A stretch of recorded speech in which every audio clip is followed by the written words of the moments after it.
Thank you. Welcome everyone to our OTU faculty webinar for this Friday, the first Friday in May. Welcome to a new month.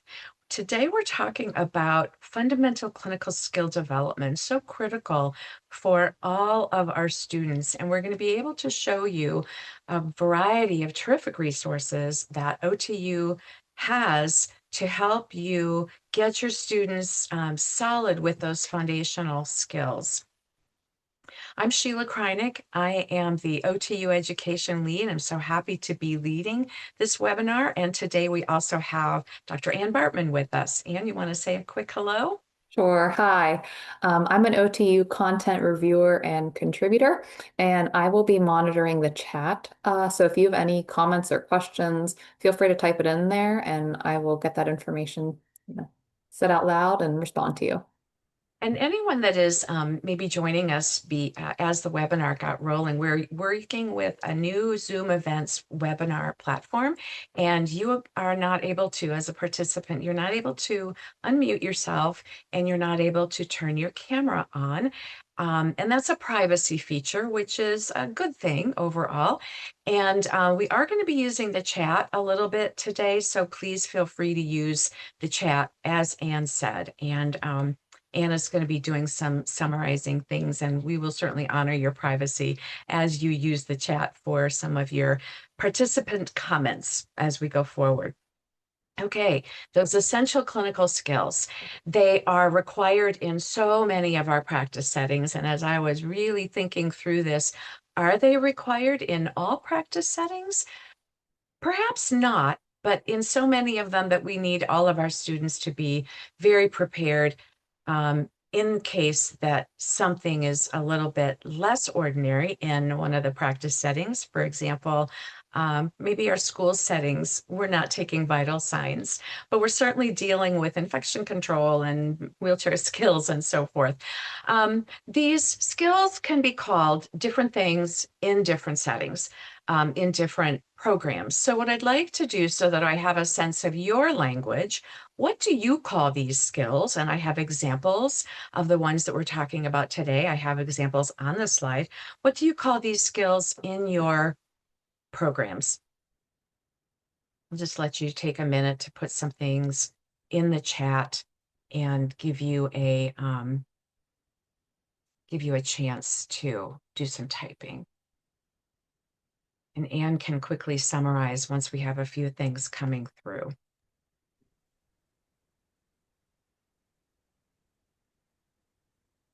I know in my program we call the lines, tubes, and drains. For some reason, it's lines, tubes, and leads. Mm, And infection control, we often talk just generally about PPE. yeah, can certainly see that. Belinda said professional clinical skills. Grace said, I'm not sure we have a standard name. I would say your terminology fits with what I hear mostly. Okay. And Mickey said patient care management, foundational skills.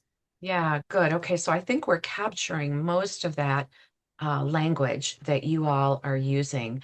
Um, our goal, we have a lot of these are psychomotor skills that our students need to learn cognitively, and then they have to learn it in their body as well, and that takes time. And our goal as the educators is to create those engaging learning experiences, really get our students kind of fired up about learning these things. Then we want to reinforce those fundamental skills to build confidence and competence in these skills and readiness for not only field work, but for post-graduation as they enter the workforce. So, in my mind, that's a big ask of us as educators. And you And know, Belinda said we review these skills for our level one fieldwork experiences. oh, fabulous. Great way to reinforce those fundamental skills. I'd be willing to learn more about that. So we'll be putting my meeting information in the chat, and we have a slide on that. So maybe you could give me some feedback either through email or through a one-on-one meeting.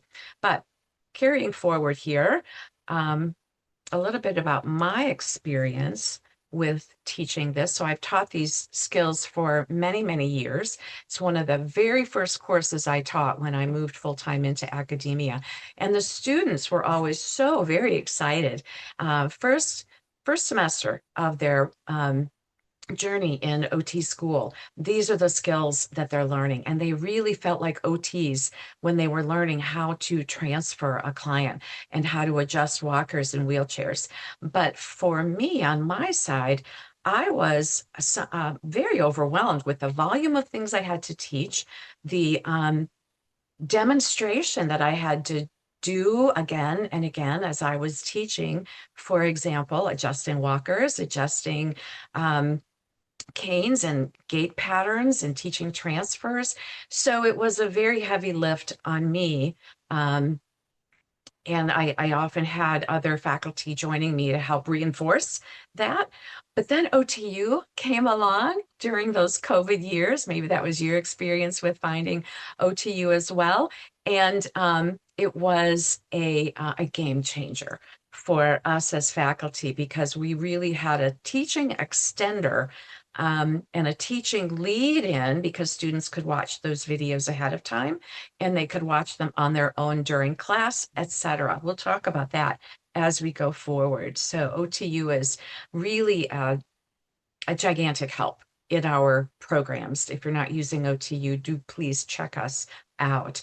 OTU has so many instructional videos. I think we have 6,000 plus.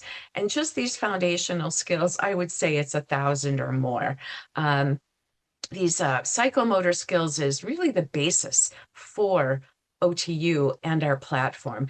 The apps that we're going to be looking at today have so much relevant content, too much to demonstrate. So we're going to do a tour of 2 of the apps and only some of the skills in the apps, but you're going to get a sense of how much important content is really there. And then we're going to do a tour of some of the e-learning and simulations. Those are those purple icons. The base didactic foundational information apps are the orange icons. And what I've got here is an image of an OTU home screen with all the content that is there. And then we'll close with some final thoughts on more webinars and so forth. So these are the apps that have the main foundational skills. Acute care, and don't be fooled by the name. The content in that acute care app is applicable across so many settings. You know, that bucket or that module had to be given a name, and this is what it was called. But you'll see that some of the content in there, most of the content in there really is across so many practice settings for us and so many courses. And then the Assistive Mobility Devices app is another one. Lines and Tubes has its own app, but the same information in Lines and Tubes can also be found in the Acute Care app. So I would like to invite you all to go into the chat again.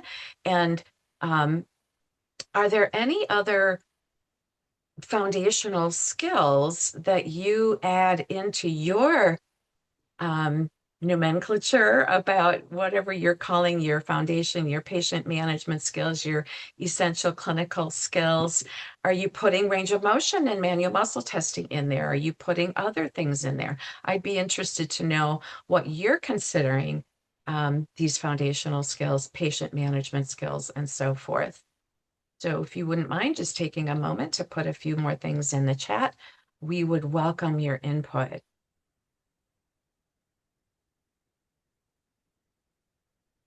Grace said therapeutic interactions. I like that one for sure.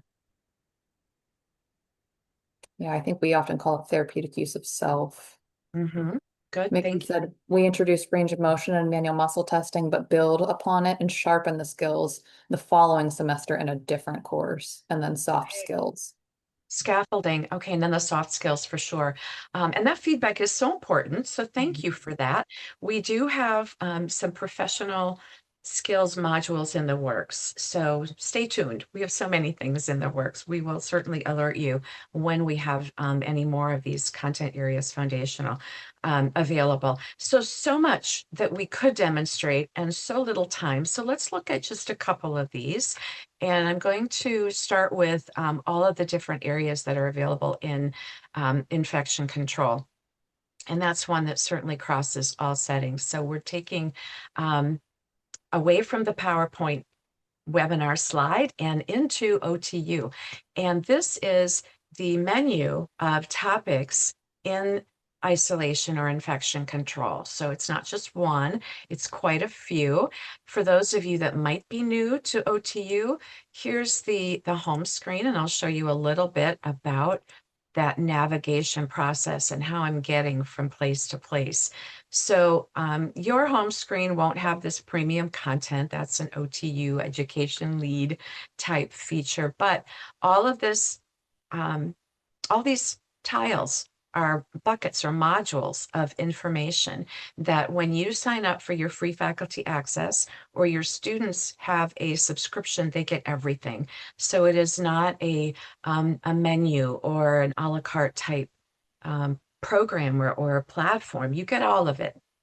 So how did I get to that isolation? I clicked on it, acute care. That's where it lives. And under acute care, you can see all of these different headings or sub buckets, if you will. And then I clicked on isolation and these types of things. So let's just take a look at hand hygiene, which should be everywhere in every practice setting. And also outside of our practice setting, such a critical skill to instill in our students for wherever they go, that they don't bring things into their practice settings and they don't carry things from their practice settings, organisms, so to speak, of their practice settings. And so there is a video of the skills, and they're almost all very short. I'm going to play just a little bit of this one so you get a sense of it.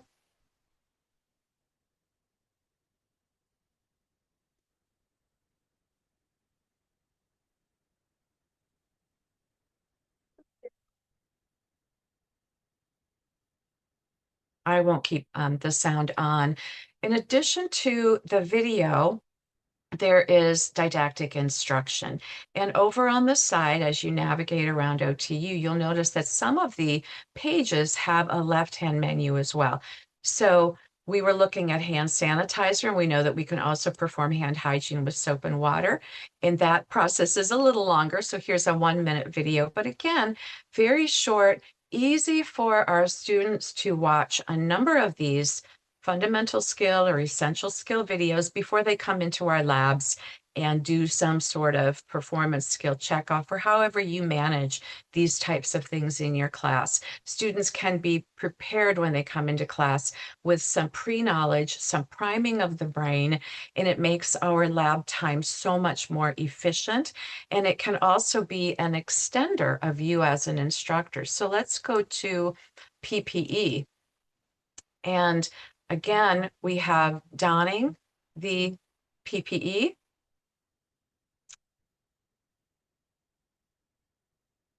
And I'm going to go back, try again, personal protective equipment. And now we have the video. And again, more involved skills. The videos are a little bit longer. So we have a video for donning and for doffing.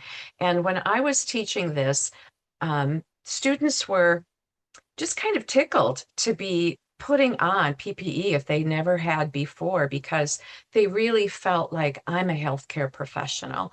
When they received their gait belt, my program gives them a transfer belt, a gait belt, and they thought it was just the best thing. They wore those gait belts like a badge, sash in some sort of a therapy pageant. So these are we don't necessarily, well, I didn't really want that excitement to be taking up time during my labs. So giving the students the video and access to the gowns, the gloves, and they got their own mask and their own face shields so that we didn't have to keep providing numerous face coverings and face shields, that the students could get a little bit of that out of that excitement, calming that down, and then coming into the labs to refine their skills and be checked off on their skills. So again, we've got videos and then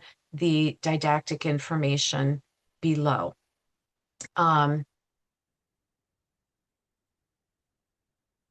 So students have to learn the correct way to put on the equipment and take off the equipment.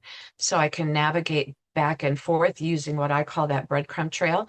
And I'm just going to go back to acute care. And you can see we talked about vitals as being one of those critical skills. Under equipment, we have lines and tubes, but also very important other pieces of equipment that very likely could be in that essential clinical skills, just how to operate a hospital bed. And we know they can be different from setting to setting, but those same features are going to be on that hospital bed. And we want our students to be prepared when they go into field work to just know how to handle that hospital bed when they are with their fieldwork educator. So the students have access, if they have their own subscription, they have access to all of these videos as a review before they go into whatever fieldwork is set up for these types of settings in your particular programs. All right, so that is infection control. Let's go to assistive mobility devices as an app. And again, this is the home page. I chose assistive mobility devices, and these are all of the different headings of content just in this one app. So how many videos? Thousands of videos just in one app. So we can start with just how do we fit the device? Putting on a gait belt. And this is where the students, when they got their gait belt, they were just really excited.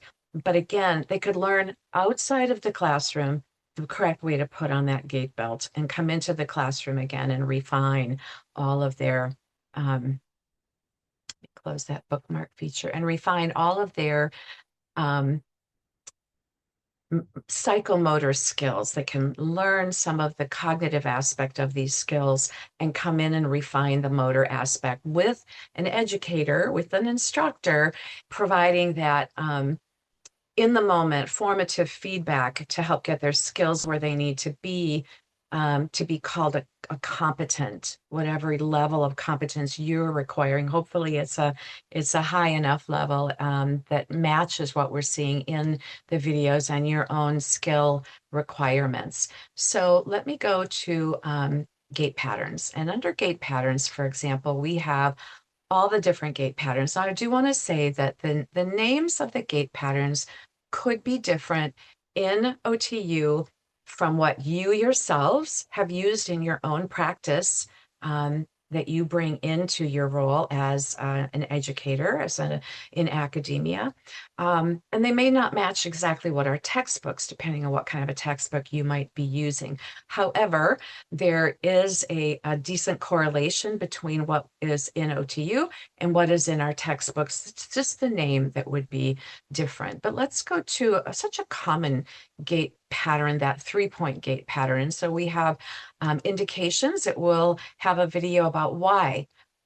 And students need to understand that why, and a little bit of a description about that 3-point gait pattern. And it helps the students understand a little bit better about under what circumstances would they encounter this type of gait pattern. And then that can be reinforced when we're getting into some of our pathology courses and what OTs do with hip fractures that are often the type of clients that are using these 3-point patterns, for example.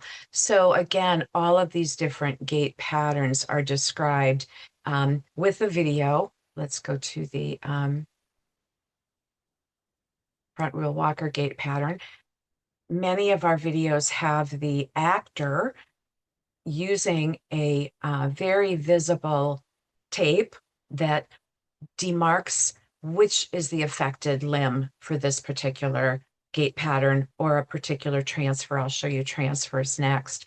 And notice how we have a video depicting a right involved extremity and a left involved extremity so that students can perceptually get it in their heads that this is what this pattern would look like when it is a that left hip fracture versus the right hip fracture and so forth.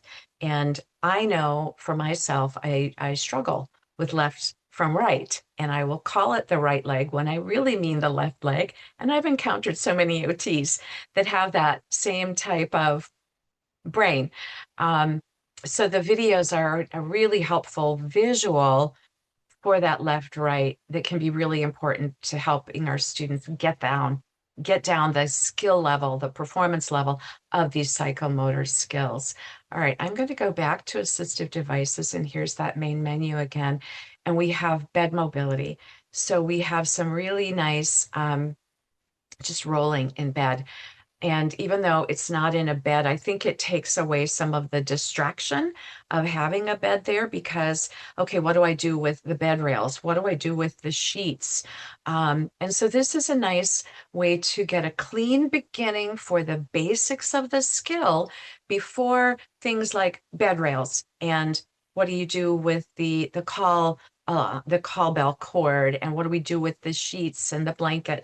And that comes next, right? We have to teach our students how to navigate all of that real world um, stuff as well. But to start with, those distractions are removed, and the students can again get some nice clean videos of rolling to the right, rolling to the left. And look how short they are. For any given lab, you can assign 20 videos, and a student might get overwhelmed about that. But once they see, oh, they're less than a minute each, I can navigate that number of videos in preparation for my lab in 30 minutes. And so the students, as they start to get used to OTU, are less overwhelmed. Let's talk about the situation where your students don't have a subscription to OTU. I just want to make sure I'm honoring our time. So let's talk a little bit about transfers. And so we're going to go back to our menu. I used the breadcrumb trail this time. And you're teaching a partial stand pivot. That's a pretty common transfer that we're teaching. And again, the names of transfers could be a little bit different from textbooks and so forth. But I have found that that is very easy to navigate with my students. I can call it one thing on my lab handout and then in parentheses put the name of the OTU transfer. And I haven't found that difficult to manage at all. So let's take the right leg is weak and they're transferring to the right. And notice how there are so many different options, right leg weak, transferring to the left. And I love that OTU has both of those in here because I was taught, and oftentimes our students have been taught, transfer to the weak side, and we do that with certain conditions. But we also know that our environments, a bathroom, can require it only going in one direction.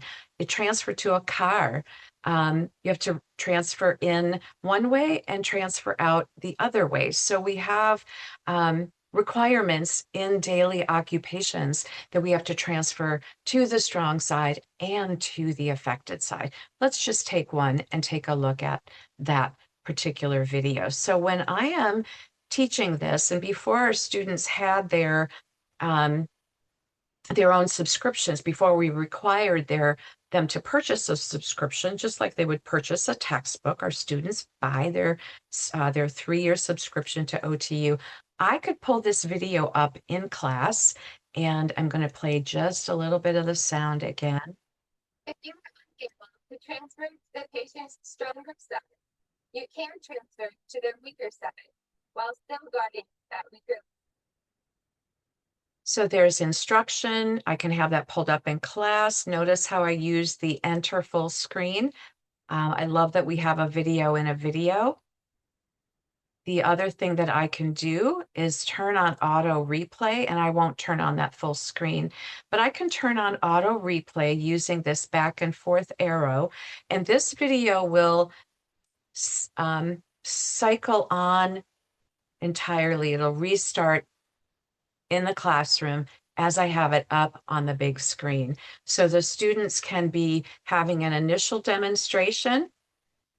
I can answer any questions, and then they work in their pairs, or they're three in a group, and they can be watching that video on the screen as I am going around and providing that formative instruction and feedback based on their skill performance, and help them refine their technique as they are learning this. I'm going to go ahead and turn that off. The other thing I can do in my lab is adjust the speed as they are getting started. And they can do this if they have their own subscription.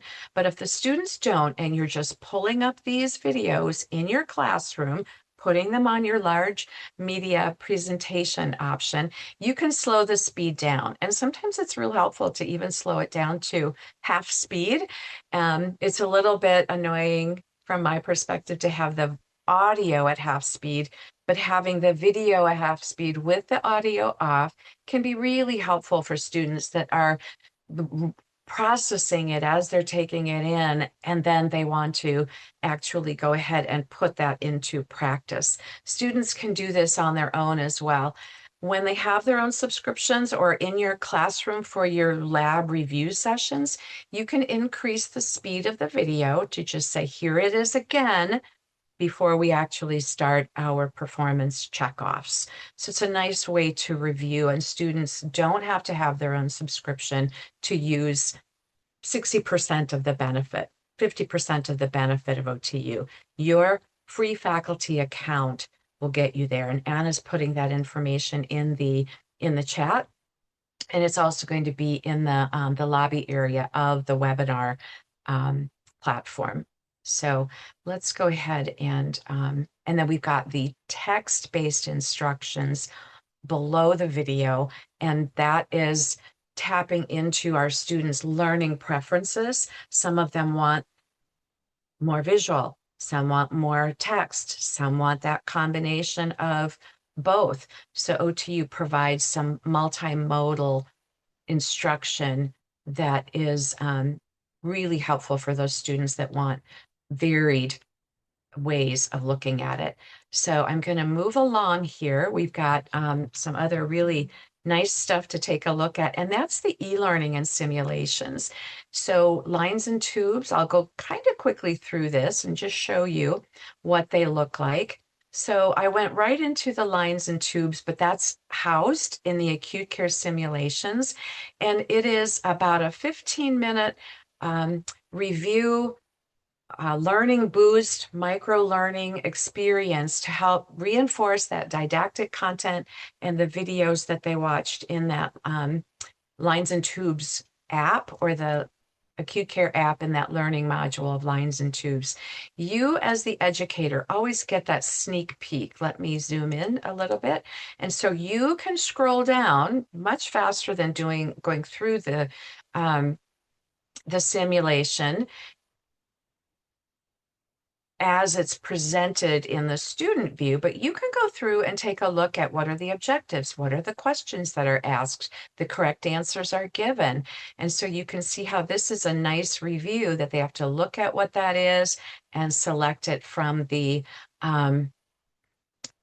slide that has that interactive, and students enjoy these types of things. To move out of that, I click that X in the corner, and then students get a learning report. If you want more information about how to use these learning reports in these simulations, the e-learning and simulations, please book a meeting with me. I'd be happy to show you what this is like. So that's Lines and Tubes. And then we can go and take a look at another learning boost, micro learning for Lines and Tubes. And this is again, about a 15-minute one. I'm going to just show you what the student experience is like in a minute or less. So I'm going to resume it. I had already started it. So here we go with, which is incorrect in regards to standard precautions. So that we're looking for an incorrect answer. And so I'm going to click that one and submit it. And I get immediate feedback with that. And then I would continue it. And then the most common mode of pathogenic transmission. So they have to have an understanding about pathogenic transmission. They have to have an understanding of blood and other body fluids and diffusion. What does that mean? So this is a learning check. This is not the base learning, but it could also be a pre-learning, having students do this before you introduce content, before you assign a reading or a video, and it piques their brain curiosity. I love doing those pre-learning quiz type things to get them introduced to what it is we're talking about in the next class lesson. But again, let's just pick one. And now we get an incorrect. I'm going to go ahead and X out of that. You got the student experience there. And then one more simulation on wheelchair mobility. And I know we're going a little bit over, but I promise I'm going to go pretty quickly. So with this one, with the educator key, we can take a look at all the different things. And in the assistive mobility devices app, there were a lot of great videos on wheelchair components, wheelchair management, wheelchair mobility. How do you manage the wheelchair as the caregiver? How do you manage the wheelchair when you are the client? And we have to teach our student, or we have to teach our clients as practitioners. So again, very similar type of flow, that each of the questions is going to be focused on a specific situation instead of the mini sims. I didn't even pull any of those into our presentation today, but I'm hopefully getting you a little bit peaked to go ahead and take a quicker look at some of those on your own. But the mini sims are a scenario, and all the questions relate to that single scenario, whereas the micro learning or learning boosts, each client context is isolated within a single question. So what's your appetite about those types of things? So let's, how do we navigate all these different videos as an educator, and how do we convey them to our students? Well, I went ahead and created the beginnings of a bookmark page for essential clinical skills. And I don't have time to demonstrate the whole bookmark feature, but again, book a meeting with me, email me, and I will send you some resources your way. But here's what that bookmark page would look like in your OTu account. So here's my hypothetical essential clinical skills class, and I bookmarked a number of different pages, both apps and simulations, that I would want my students to look at some point during this particular course. So I could set this up by week, I could set this up by skill, and I can happily show you, and then you can share it with your students. So I'd love to show you a little bit more about this bookmark feature. Very powerful for you as an educator. Want to let you know that we've got a couple of webinars coming up. Watch your email for these. We're going to be kind of continuing for the next couple of months with our 1 p.m. on Friday time. And then midsummer, we're going to have some Wednesday and some Friday webinars. So keep tuned to your email and watch closely. Handheld dynamometry is one of them. And then we've got a really cool webinar coming up in June with case studies using the bookmark feature. And we are going to, two education leads are going to be collaborating on that one. And I think it's going to be sharing some really clever ways to use that bookmark feature. So stay tuned for that one as well. My contact information, if you're viewing this at a later time, these QR codes will take you to my email or to my meeting scheduler. And for those of you attending live, we've got those links in the chat as well. We're going to have closing up the webinar and the recording part, and inviting you to put some questions in the chat if you would like to stay on. There is not a way that I can unmute you necessarily, but we hope you will ask us some questions.